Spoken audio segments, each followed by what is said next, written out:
అసాధ్యాన్ని ఎలా సాధించాలి? ఈ ప్రశ్నకు సమాధానం చెప్పే ఒక అద్భుతమైన కథ ఇది. అడ్డంకులను దాటిన ఒక చిన్న కప్ప. ఆ కప్ప దగ్గర్నుంచి మనం ఏం నేర్చుకోవచ్చో రండి చూద్దాం. లక్ష్యం అనగానే మనకు గుర్తొచ్చేది ఏంటి? పట్టుదల కదా? కానీ కేవలం పట్టుదలేనా, లేక అంతకు మించి ఇంకేమైనా కావాలా? ఈ కథ మనకు ఓ ఊహించని సమాధానం ఇవ్వబోతోంది. ఆ రహస్యమేంటో కథ చివరికి మనకు తెలుస్తుంది. ప్రతి గొప్ప ప్రయాణం ఒక పెద్ద లక్ష్యంతోనే కదా మొదలయ్యేది. అలాగే ఈ కథలో కూడా ఒక సాహసోపేతమైన ఛాలెంజ్తోనే అసలు కథ మొదలయ్యింది. ఇంతకీ ఆ లక్ష్యం ఏంటో తెలుసా?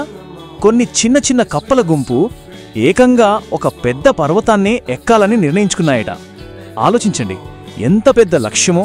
వాళ్ళ ధైర్యాన్ని, సంకల్పాన్ని మనం ఇక్కడే అర్థం చేసుకోవచ్చు. అయితే ఇక్కడే ఓ ట్విస్ట్. వాటికి ఎదురైన మొదటి అడ్డంకి ఆ పెద్ద పర్వతం కాదు, చుట్టూ ఉన్న జనం.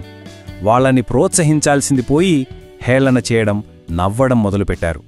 అసలు సిసలైన పరీక్ష ఇక్కడే మొదలైంది. సరే, ఆ జనం సరిగ్గా ఏమన్నారో చూద్దామా? ఎందుకంటే ఈ మాటల ప్రభావం చాలా శక్తివంతమైనది. మొట్టమొదటి మాట అసాధ్యం. చూడండి, ఈ ఒక్క పదం చాలు ఎన్నో కలల్ని మొగ్గలోని చిదిమేయడానికి. అవింకా ప్రయాణం మొదలుపెట్టకముందే ఇది జరగని పని అని తేల్చేశారు. ఆ తర్వాత మీరు పడిపోతారు. చూశారా? ఇది ఫెయిల్యూర్ గురించిన భయం. విజయం గురించి కనీసం ఆలోచించే ఛాన్స్ కూడా ఇవ్వకుండా ఓటమిని ముందే వాళ్ల కళ్ల ముందు పెట్టారు. ఇక ఇది చూడండి, మీకు కుదరదు. ఇది నేరుగా వాళ్ల సామర్థ్యంపై జరిగిన దాడి. మీ వల్ల కాదు అన్న ఒక్క మాట వాళ్ల ఆత్మవిశ్వాసాన్ని పూర్తిగా దెబ్బతీయగలదు కదా. ఇక చివరిగా ఇదో మూర్ఖపు ప్రయత్నం అని తేల్చేశారు. అంటే అసలు ఆ లక్ష్యానికే విలువివ్వలేదు. దాన్ని సాధించడానికి ప్రయత్నించడమే ఓ తెలివి తక్కువ పని అని ఎగతాళి చేశారు. ఫలితం మనం ఊహించిందే. ఆ నెగటివ్ మాటల ప్రభావం గట్టిగానే పడింది. చాలా కప్పలు తమ ప్రయత్నాన్ని మధ్యలోనే ఆపేశాయి. పాపం, వాళ్ల ఉత్సాహమంతా నీరుగారిపోయింది. కానీ కథ ఎక్కడితో అయిపోలేదు. ఎందుకంటే అందరిలా కాకుండా భిన్నంగా వెళ్లిన ఒక కప్ప ఉంది. ఇప్పుడు దాని గురించే చూద్దాం. చుట్టూ అంత గోల జరుగుతున్నా, అందరూ నిరుత్సాహపరుస్తున్నా, ఒక్క చిన్న కప్ప మాత్రం అవేమీ పట్టించుకోనట్టు నిశ్శబ్దంగా ముందుకు వెళ్తూనే ఉంది. అసలు కథ మలుపు తిరిగింది ఇక్కడే. నమ్మశక్యం కాని విషయం ఏంటంటే ఆ ఒంటరి ప్రయాణం సక్సెస్ అయింది.